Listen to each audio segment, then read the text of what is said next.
Factoring trinomials can seem intimidating at first, but the more we practice it, the more we're going to get a hang of it.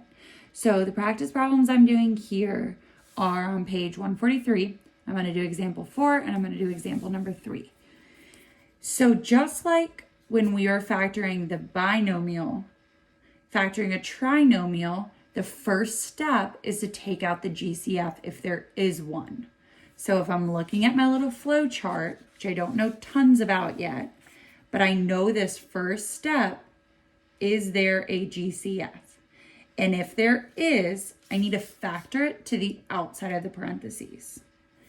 So this first problem right here, before I even think about what all of this says, I can look at this and see that there is a GCF, and that GCF is 2. So if I take out this greatest common factor, I can work with a little bit simpler trinomial. And you won't get the right answer if you do not factor out a GCF if they have one. So that was my first step. Now let's look at this general form. So a trinomial is a polynomial with 3 terms. The leading coefficient is called the leading coefficient because it is the coefficient of the term with the greatest power. So if it's in this form, which we've got an x squared, an x to the power of 1, or just x, and then a constant, this first term, the one attached to the x squared, is my leading coefficient. So in these problems, what we're looking at today is only when a equals 1. So after factoring out the GCF, if a equals 1, which is kind of confusing for this one because instead of x, they're using a lowercase a. But if this first term has a coefficient of 1, which it does, because there's no coefficient there, then you're going to follow these steps. So my steps might seem intimidating, but they're pretty simple when practiced a bunch. Just like we did before, you need to create 2 sets of parentheses. So I'm going to have the 2 needs to be outside of the parentheses. Don't forget about it. And then we've got 2 sets of parentheses here. The first term in each set of parentheses is just the variable.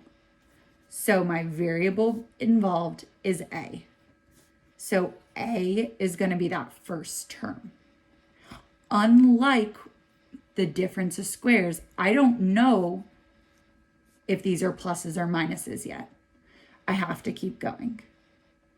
Step 3 tells me to list all the possible sets of factors for the constant term.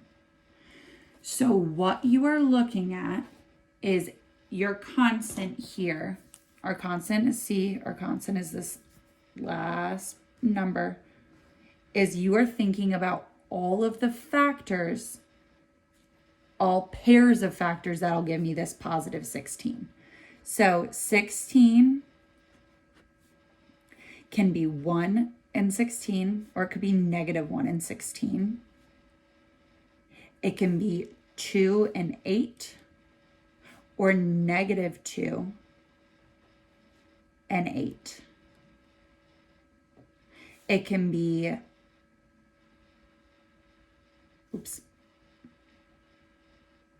sorry, I misspoke. Negative 1 and negative 16, negative 2 and negative 8, because you want your negatives multiplying to be a positive. Sorry, I misspoke. Negative 4 and negative 4, 4 and 4. Once I have a few of these factors written down, I can look to see step 4. Step 4 says determine which set of factors has a sum that equals the coefficient of the first degree term. First degree is just a fancy way of saying the term with an exponent of 1 or no exponent. So it's just referencing bx. It's referencing this term right here.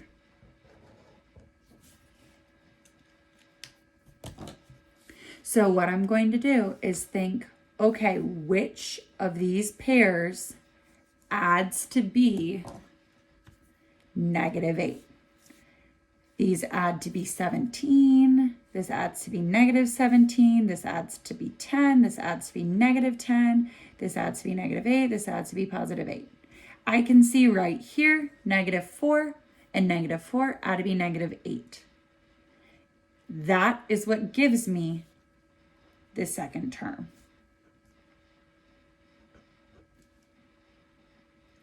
So if this felt really confusing, I just want you to be patient and try and work it out slowly. I'm going to do this next example with you and follow the steps exactly again. My first step before I even look at this is to determine if there's a GCF. There is no GCF, so I cannot factor anything out to begin with. This is a trinomial, so I'm going to start these steps. I need to create 2 sets of parentheses. So I did that first step. My second step is to write the variables as the first term in each set of parentheses. The variable involved is x. So x is my first term in both sets of parentheses. Step 3 is to separately list all of the possible sets of factors for the constant term. Our constant term was that letter C. So really quickly, so I don't forget that, I'm just going to write a C right here. That's our constant term.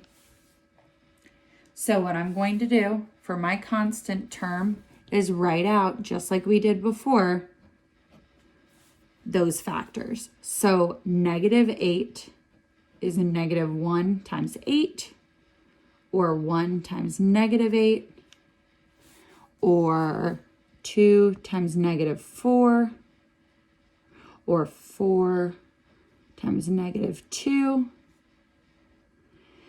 Then my next step is to determine which set of factors has the sum that equals the coefficient in that second term.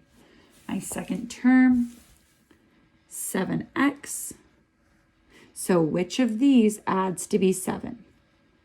-1 and 8 adds to be 7. So I know those are my second terms in the parentheses. -1, +8. And I have factored it. Just like I can do with my difference of squares, when I have this fully factored, I can distribute and make sure that I get that original polynomial.